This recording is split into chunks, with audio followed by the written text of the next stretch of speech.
Tips po para lumago pa ang inyong Pag-ibig MP2 investment is yung gawa ka po ng 5 account or more than. Tapos yung account na yun is lalagyan mo ng bawat pangalan. Anong ilalagay nating pangalan? Yung gusto nating pag-ipunan. So kunwari ang gusto nating pag-ipunan is for our retirement. Tapos yung isa is para sa pag-school po ng inyong mga anak when they get into college. Bahala na po kayo kung ano yung ipapangalan nyo kasi magkakaiba po rin naman tayo ng gusto sa buhay at pinag-iipunan. So, having a multiple accounts in Pag-ibig MP2 is hindi po yan ipinagbabawal ni Pag-ibig, kundi ini-encourage pa po na mag-ipon pa tayo para sa ating kinabukasan.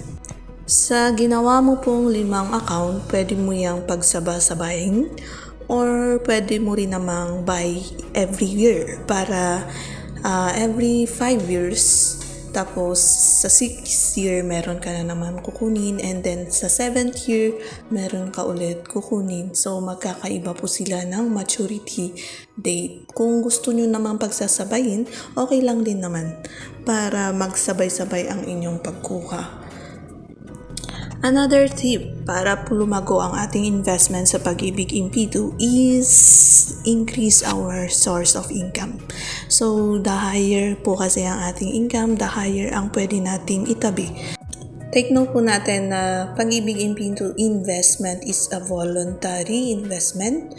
Kung ang minimum po nating ini-invest dito is 500 pesos. So, either bahala na kayo kung magkano ang inyong ilalaan every month na savings po ninyo. Tandaan lang natin na ang investment na to is for 5 years na nakalock in ang inyong mga investment.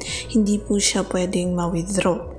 Ang pwede lang natin ma-withdraw is our dividends. Number 3 tip po is automate your savings. So, pwede po ninyong kausapin yung HR nyo na before nyo pong kunin yung sahod ninyo is ikaltas na po ang amount na gusto ninyo para sa inyong Pag-ibig MP2. Yung HR nyo na po kasi ang magsasabay na ibayad sa inyong Pag-ibig.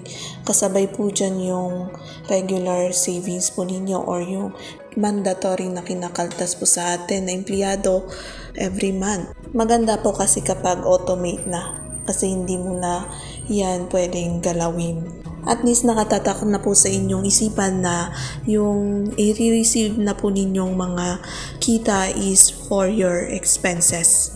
So, yan lang po ang 3 tip po natin para po mapalagaw ang ating investment sa Pag-ibig MP2. Number 1 is make multiple accounts. Number 2 is increase your income. Number 3 is automate your savings.